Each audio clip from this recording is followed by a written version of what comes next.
अच्छे और बुरे भावों की उत्पत्ति, ये 10 बातें प्रधान होती हैं। आपके अंदर अच्छे भाव आ रहे या बुरे भाव आ रहे तो उनमें 10 बातें प्रधान हैं। पहला, स्थान। आप कहां बैठे हैं, कहां रह रहे हैं, किस जगह खड़े हैं, आपको स्थान देख करके ही बर्ताव में उतरना है। जैसे मदिरालय है, आप वहां खड़े होंगे तो तमोगुण अपने आप बढ़ने लगेगा, आसुरी प्रवृत्ति बढ़ने लगेगी। ऐसे ऐसे जिस स्थान पर खड़े होने से, देखने से, बात करने से हमारी वृत्ति बिगड़ रही, उस स्थान का तत्काल त्याग कर देना चाहिए, वहां से हट जाना चाहिए। उस व्यक्ति का घर जिसके पास जाने से वासनाएं बढ़ रही, उस स्थान में जहां दृश्य देखने से हमारे अंदर गंदी बातें आ रही, पहला है स्थान। दूसरा है अन्न। बहुत बड़ा प्रभाव अन्न का होता है। अगर अधर्म के द्वारा कमाया हुआ अन्न है तो बुद्धि अधर्म में ही लगेगी। यदि भोजन पकाते समय, रसोई रांधते समय आप विकारात्मक चिंतन कर रहे हैं तो कोई भी प्रसाद पाए उसके अंदर विकार जागृत हो जाएगा। अन्न का बहुत बड़ा प्रभाव पड़ता है। अन्न का प्रभाव पड़ता है, हम जैसा अन्न पाते हैं वैसा। कई बार सुनाया है, सिद्ध महापुरुष पूज्य प्रातः स्मरण श्री बलराम दास जी महाराज झाड़ू मंडल के, यमुना के पावन तट पर ही है, रास मंडल के पास ही, वो अपने एक लता के नीचे बैठे हुए भगवत चिंतन कर रहे थे।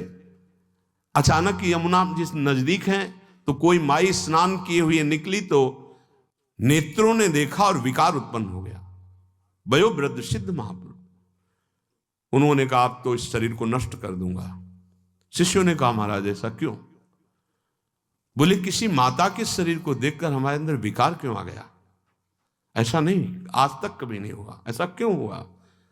उनका महाराज आपस में सब शिष्यों ने कि कुछ ना कुछ तो खान पान में गड़बड़ी हो गई तभी ऐसा हुआ। बाबा आज परिक्रमा करते हैं वृंदावन की, बाद में आप जो आदेश करेंगे जैसा करेंगे, पहले परिक्रमा। वृंदावन की परिक्रमा का बहुत बड़ा प्रभाव। जब कभी मन आपका ऐसा विक्षिप्त हो, परेशान हो, तत्काल परिक्रमा प्रारंभ कर देना, नाम जप करते हुए। आप देखना परिक्रमा पूरी होते होते शांति हो जाएगी। बाबा ने खूब नाम कीर्तन करते हुए शिष्यों के साथ परिक्रमा दी, मन का विकार शांत हो गया। उनका ऐसा कैसे हो सकता है कि हमारे अंदर विकार आ गया? ये बड़ी सूक्ष्मता का विषय है। कल प्रसाद कहां से आया था? उस समय लाडले गोविंद देव जी महाराज यहीं विराजमान थे वृंदावन में। बोले तो ठाकुर गोविंद देव जी का प्रसाद आया था। लकुट उठाई, गए वो तो भगवत स्वरूप तस्मित तज्जने भेदा भावात। भगवान और भगवान के ऐसे जनों में भेद नहीं होता, वो भगवत स्वरूप होते हैं। गए और कहा बताओ, आपका प्रसाद न पावे तो अपराध लगे कि प्रसाद नहीं पाया, और प्रसाद पावे तो हमारे अंदर काम जागृत हो जाए, हम तो मरे ना दोनों तरफ से। तो ठाकुर जी बात कर रहे थे, दूसरों को नहीं सुनाई दे रहा था। कह रहे थे कि देखो नाराज मत हो, ताकि वैश्या थी उसने भोग लगाया, अब उसने भोग लगाया तो हमने चख पाया। तो आपको प्रसाद का किनका लेना चाहिए? किसने कहा था कि पूरा प्रसाद पाइए? जरा किनका ले लेते हो, मधुकरी पाते।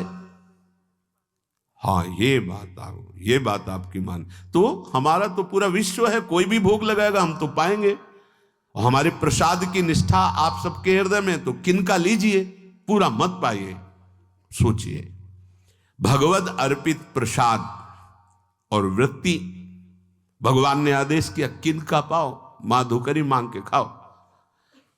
यहां वर्णन कर रहे, यदि हम अन्न थोड़ा भी हमारे अंदर दूषित चला गया तो जब कभी ऐसी विकार की भावना हो, आपके अंदर विकार बन रहा है, तो खोजिए। आपने कोई दृश्य देखा है, आपने किसी से बात की है, आपने कोई ऐसा संकल्प बनाया नहीं, तो फिर भोजन दोष आ गया। अब आज उपवास कर दो, जब तक वो वृत्ति न नष्ट हो तब तक कुछ मत पाना, जल से काम चलाना। तो एक दिन एक पहर अपने आप शांत हो जाएगा। अगर बहुत विकलता हो रही तो नाम कीर्तन शुरू कर दो, भोजन मत पाना, नाम कीर्तन शुरू, बिल्कुल शांति मिल जाएगी। बिल्कुल हमारे अच्छे भाव या बुरे भाव में ये 10 बातें बहुत प्रभाव डालती हैं। पहला स्थान, दूसरा अन्न, और तीसरा जल। पानी भी बहुत संभाल के नहीं। आजकल तो देखो प्रायः ऐसे दांत से प्लास्टिक नोचेंगे, ऐसे पानी पिएंगे, कब भरी गई, कहां भरी गई, कैसा पानी। बड़ा देखो कैसा हमारे भजन साधन के लिए विक्षेप पैदा होता चला जा रहा है। पहले सुंदर सरोवरों का जल, मतलब 15 वर्ष तो गंगा जल ही केवल पिया है, जो आकाशवृत्ति से मिला नहीं, गंगा जल ही पिया है। कुआं का जल, फिर आया हैंडपैप का जल, अपवित्र होने लगा। हैंडपैप में जो वाशर, अगर वो कहीं चमड़े का पड़ा हुआ है तो अपवित्र जल हो गया। अब हैंडपैप का भी अंतर ध्यान स्वरूप हो गया, अब तो नहीं दिखाई देता। अब रह गया है मोटर से निकले और फिल्टर में जाए, वो मशीन जो फिल्टर करती पानी को, आरओ, उससे। अब वो जिनके पास है तो है, नहीं तो परिक्रमा लगाया हो, आपको पानी पीने को नहीं मिलेगा। बूढ़े लोग बैठते थे, कहते थे पानी बिकेगा आगे चल के। आज पानी बिक रहा है, नहीं बिक रहा, पानी बिक रहा है।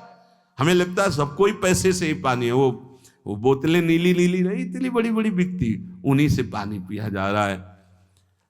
आगे और समय जल का प्रभाव पड़ता है। जैसे हम गंगा जल पीते थे, सही कहते हैं, कई कई दिन जब भोजन नहीं मिलता तो पूरी पौष्टिकता गंगा जल से मिलती थी।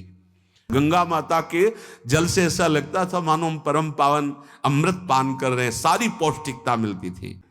चौथा है आपका परिकर, जहां पर रह रहे हैं वो समुदाय, चाहे परिवार हो या आप समुदाय, वो कैसा है, रजोगुणी है, तमोगुणी है, सतोगुणी है या त्रिगुणातीत भागवतिक है, उसका प्रभाव पड़ेगा। पांचवा है आपका पड़ोस, आसपास वाले घर, जैसा है वैसा प्रभाव पड़ेगा आपके ऊपर। पड़ोस निंदनीय है तो बंधन से युक्त होना पड़ेगा। लंका के पड़ोस में रहने के कारण अगाध महिमा वाले समुद्र को बांध दिया गया। रघुनाथ जी ने पुल बांधा और दंड देने के लिए तैयार हो गए थे सरकार, अग्निबाण संधान कर लिया था। पड़ोस के कारण ही तो ना, पड़ोसी रावण था, इसीलिए आस पड़ोस का बड़ा प्रभाव पड़ता है। फिर अगला है दृश्य, इस पे बहुत सावधानी की जरूरत है। ये मोबाइल भगवान चल गए हैं, बहुत विस्तार से चल गए हैं।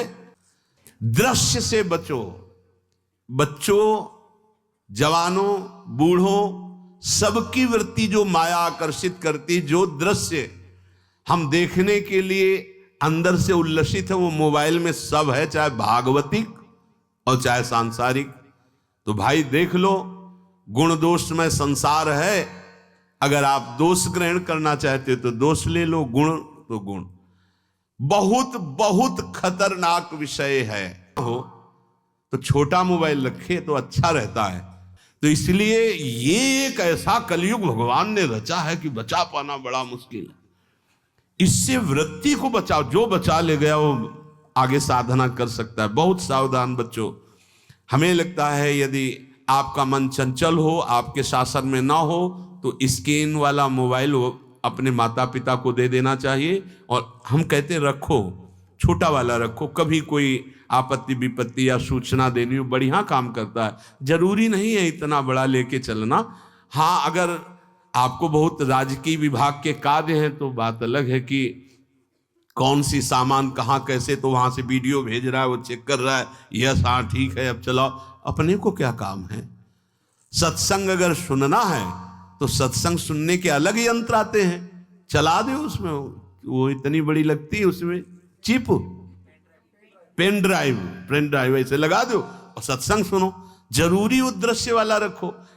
यहां कह रहे दृश्य, अगर गलत दृश्य देखा तो बावरे बन जाओगे और अच्छा दृश्य देखा तो भगवान के मार्ग के पथिक बनोगे। तो देखो, अच्छे दृश्य में भी दोष दर्शन की वृत्ति की गुंजाइश है। बस हम बार बार ये कहते हैं मोबाइल का सदुपयोग कीजिए, दुरुपयोग नहीं। मोबाइल बुरा नहीं, उसका प्रयोग बुरा है।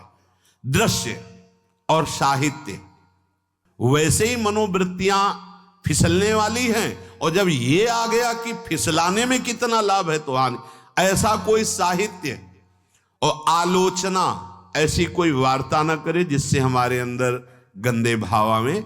यदि अच्छी चर्चा करते तो अच्छे भाव आते हैं। देखो अभी ऐसी कोई भावुक चर्चा होने लगे तो सबका हृदय द्रवित हो जाएगा, और गंदी चर्चा हो तो हमारा हृदय विकार युक्त हो जाएगा। और कार्य, आप जो कार्य करते हैं उसका प्रभाव आपके मन के ऊपर पड़ता है। और उपासना, आप उपासना भोगों की करते हैं या योग की करते हैं, ये 10 से भाव बनते हैं और 10 से भाव बिगड़ते हैं। स्थान, अन्न, जल, परिवार, अड़ोस पड़ोस, दृश्य, साहित्य, आलोचना, आजीविका का कार्य और उपासना।